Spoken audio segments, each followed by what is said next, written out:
नमस्कार, मेरा नाम है अमित कुमार और आप देखना शुरू कर चुके हैं हमारे इस YouTube चैनल अमितोपीडिया को। आज के सीरीज में मैं आप सबों को बताने वाला हूं कि हिस्ट्री का प्रिपरेशन कैसे करना है। ये अपना एक सीरीज चल रहा है जिसका नाम है हाउ टू स्टडी, और इसमें हम लोग समझते हैं कि वेरियस कॉम्पिटिटिव एग्जाम्स के लिए किस तरीके से प्रिपरेशन कर सकते हैं। तो आज हम लोग जानेंगे कि हिस्ट्री को कैसे पढ़ा जाए, किस तरीके से पढ़ा जाए, क्या क्या उसके सोर्स हों, मटेरियल हों, किस तरीके से नोट्स बनाना है, कौन सा चैप्टर पढ़ना है, कौन सा स्किप कर देना है, इन सबों को जानेंगे। और ये वीडियो टारगेटेड है यूपीएससी सिविल सर्विसेज के लिए, साथ ही साथ वो सारे एग्जाम्स जो यूपीएससी के द्वारा कंडक्ट किए जाते हैं, जैसे सीडीएस, सीएपीएफ, ये सारे। तो चलिए देखते हैं।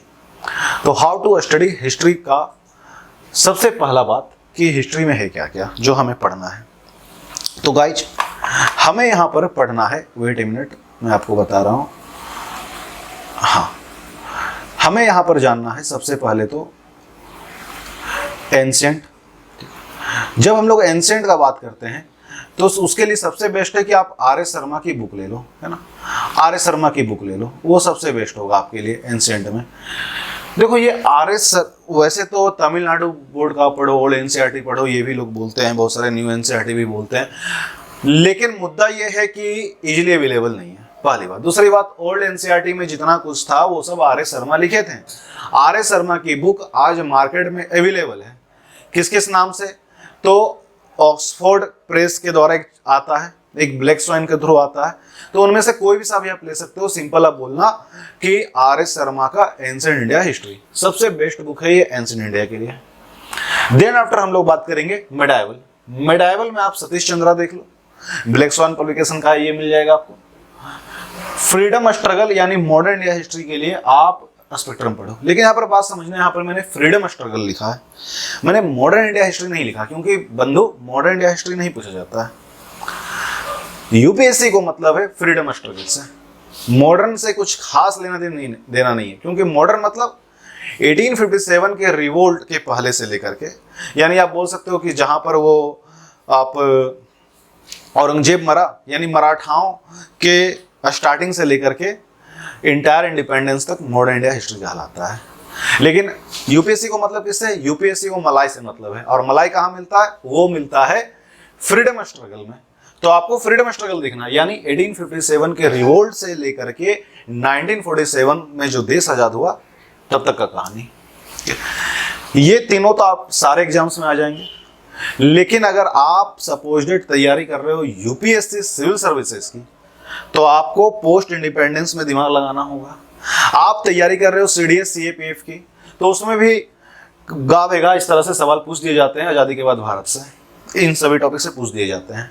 और आजकल तो बाकी एग्जाम भी धीरे धीरे दिमाग लगाने लगे हैं। तो बेहतर है, अगर आपके पास वक्त है तो पढ़ सकते हो, आइदर अदर एग्जाम वाले हो तो आइदर स्किप मारो, लेकिन अगर आप यूपीएससी सिविल सर्विस के लिए हो, आपके लिए ये सब पढ़ना ही होगा, कोई उपाय नहीं है। तो पोस्ट इंडिपेंडेंस का जब हम लोग बात करते हैं तो इसमें बात होगा ग्रीन रिवॉल्यूशन का, है ना। उसमें आपको जानना है हरित क्रांति कब आई, क्यों आई, कैसे आई, किनका किनका योगदान था, किस कंडीशन में आई, क्या क्या बताया गया, क्या है इंटायर ग्रीन रिवॉल्यूशन, सब कुछ जानना होगा। एमएसपी, पीडीएस, सब कुछ जानना होगा। फिर 1991 में जो एलपीजी आया, लिबरलाइजेशन, प्राइवेटाइजेशन, ग्लोबलाइजेशन, उस पर दिमाग लगाना होगा। वॉर्स, जो युद्ध हुए हैं हिंदुस्तान पाकिस्तान का, हिंदुस्तान का चाइना के साथ, उस पर। और कौन कौन हमारे देश में अब तक, जिस दिन आप एग्जाम दोगे उस दिन तक पीएम रहे, कौन कौन प्रेसिडेंट बने, उनका कार्यकाल क्या था, और अपन उनके टाइम में क्या क्या हुआ है, ये चीज स्पेक्ट्रम में बहुत बेहतरीन तरीके से शॉर्ट व्यू में दिया हुआ है। आइदर आप चाहो तो रामचंद्र गुहा भी देख सकते हो, है ना, बिपिन चंद्रा भी देख सकते हो, लेकिन मत दिमाग लगाओ। बेहतर है आप स्पेक्ट्रम में देख लेना। स्पेक्ट्रम में इंडिया आफ्टर इंडिपेंडेंस दिया हुआ लेटेस्ट वाला जो एडिशन है, उसमें आप देख सकते हो, आखिरी का चैप्टर वही है, किस प्रधानमंत्री के कार्यकाल में क्या क्या हुआ। जैसे इंदिरा गांधी का इमरजेंसी हो, चाहे वो नरसिम्हा राव की सरकार हो, मोरारजी देसाई की सरकार हो, मनमोहन सिंह की सरकार हो, या वर्तमान सरकार हो, इन सबों का जानकारी आपको अच्छे से मिल जाना है। अब हो बात हुआ वर्ल्ड हिस्ट्री, तो वर्ल्ड हिस्ट्री के लिए मत गणित करो, मत दिमाग लगाओ ज़्यादा, एनसीईआरटी पढ़ लो, काम खत्म। एक्स्ट्रा दिमाग नुकसानदेह। आगे देखते हैं आगे क्या है भैया। तो आगे आपके लिए यहाँ पर है एंशिएंट में क्या पढ़ना है। देखो, यूपीएससी में ये बहुत मैटर करता है क्या पढ़ना है, लेकिन उससे कहीं ज़्यादा मैटर करता है क्या स्किप करना है। तो क्या पढ़ना है आपको? आपको पढ़ना है हड़प्पा। हड़प्पा में क्या उसके फीचर क्या थे, क्या कहाँ पर मिला है, डिक्लाइन कैसे हुआ, क्योंकि ये विवादित है और जहाँ पे विवाद है वहाँ पे यूपीएससी, सिंपल समझिएगा, ये अभी तक विवादित है कि आखिरकार declination of Indus valley civilisation कैसे हुआ। बहुत सारे लोगों का बहुत सारा विचार है। एक बार तो यूपीएससी सीएससी में पूछ भी लिया गया था कि हड़प्पा के लोग वेंगी चले गए, इसी पर सवाल था, और ये द हिंदू के एडिटोरियल में भी कि या इंडियन एक्सप्रेस के एडिटोरियल में भी लिखा गया था उस साल। ठीक है, तो आपको हड़प्पा पर दिमाग लगाना। वैदिक एज में आपको मेनली सभा समिति, उसके लिटरेचर के बारे में जानना है, ऋग्वेद, यजुर्वेद, सामवेद, अथर्ववेद और बाकी जो पुराण है उसमें उसके बारे में आपको जान लेना है। किस वेद के लिए कौन से पुराण, कौन से आरण्यक, ब्राह्मण ग्रंथ लिखे, ये सब पता होना चाहिए। उसके बेसिक स्ट्रक्चर को पता होना चाहिए। महिलाओं का क्या स्टेटस था उस वक्त वैदिक एज में, क्या ऐसा स्थिति हो गया जो पोस्ट वैदिक एज में महिलाओं का जो वेटेज था वो डाउनफॉल होने लगा, इन सभी चीज़ों को जानना। यानी आप कह सकते हो कि ना भारत में, वर्तमान भारत की जीडीपी और पोस्ट वैदिक एज में महिलाओं की दशा दोनों समानांतर गति से गिरती हुई प्रतीत होती हैं। क्यों? पता करना।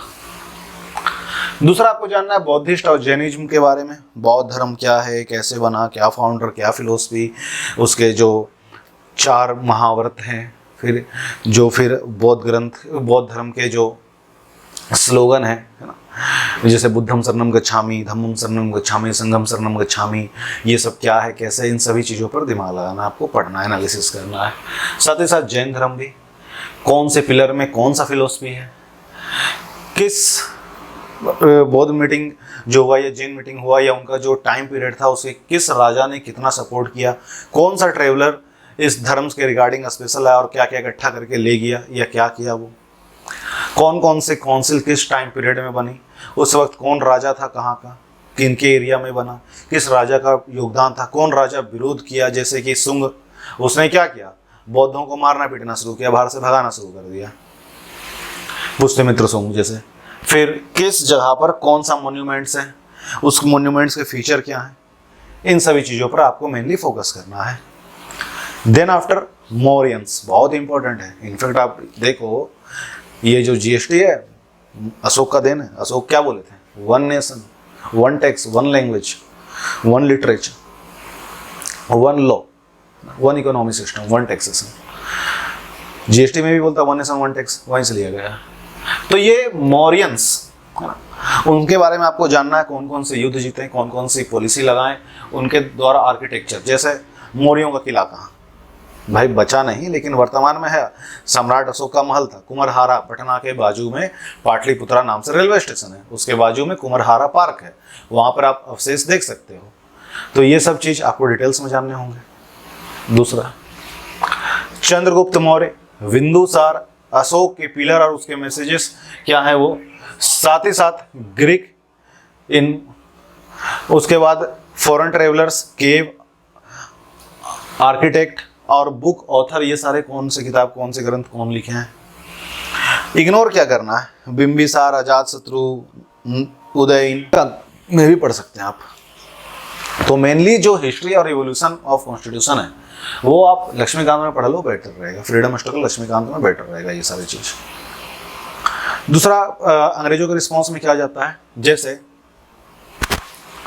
एंटी रिफॉर्म्स, रोलेट सत्याग्रह जो हम लोगों ने किया था उनके खिलाफ, Jallianwala Bagh, Simon commission, communal award, ये सारी चीज़। पार्टीशन क्यों हुआ, कैसे हुआ, वेबल प्लान क्या था, कैबिनेट मिशन क्या था, क्रिप्स मिशन, माउंटबेटन प्लान, ये सारी चीज़।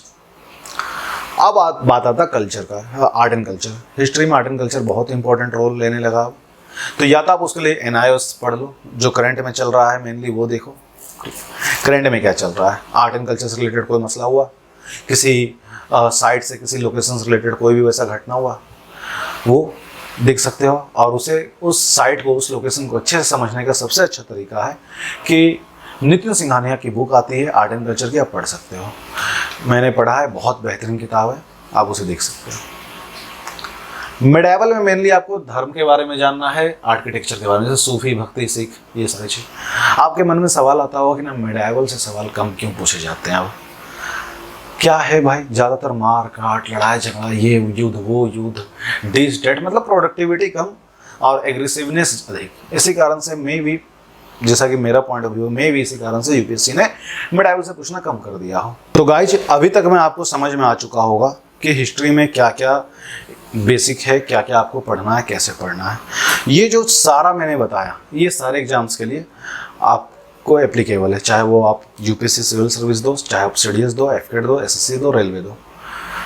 बस एक चीज़ याद रखना, एसएससी रेलवे में आपका वर्ल्ड हिस्ट्री का मसला नहीं है, या सीडीएस एफकेट में भी वर्ल्ड हिस्ट्री कम है, बहुत ज़्यादा तो है नहीं। और बात होगा अगर आर्ट एंड कल्चर का, तो आर्ट एंड कल्चर धीरे धीरे ट्रेंड होने लगा हर एग्जाम में। तो एग्जाम का जो प्रिपरेशन कर रहे हो उसे हमेशा ये फोकस करते हुए चलो कि आने वाले समय में क्या अधिक पूछा जा सकता है। तो अगर आप यूपीएससी कंडक्टेड एग्जाम का बात करो तो ये सारा का सारा सब में एप्लीकेबल है। CDS, CAPF, AFCAT, sorry CDS, CAPF, CSC सब में एप्लीकेबल है। एसएससी रेलवे का बात करें तो वहाँ पे बस वर्ल्ड हिस्ट्री स्किप कर दो, आर्ट एंड कल्चर के लिए लूसेंट पढ़ लो, काम हो जाएगा, ज़्यादा दिमाग मत लगाओ। लूसेंट में जो थोड़ा बहुत दिया हुआ है, कहाँ पर कौन सा चीज़ मिलता है, बस काम बन जाता है। तो ये टोटल था आपका हाउ टू प्रिपेयर हिस्ट्री का तैयारी कैसे करना है अपने एग्जाम पॉइंट ऑफ व्यू से। जब बात आएगा अपना आगे का, मतलब इसके अलावा जो सब्जेक्ट है जैसे polity, geography, economy, current affair, science and tech, इन सभी चीज़ों का एक एक करके मैं वीडियो लाता रहूँगा। तो ये दूसरा वीडियो था अपना इस सीरीज का।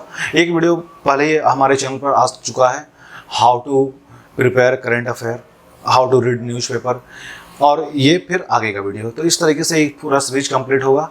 इसमें हाउ टू प्रिपेयर का पूरा हम लोग काम लेते हुए चलेंगे, एक एक चीज़ बताते हुए चलेंगे कैसे क्या प्रिपरेशन करना है।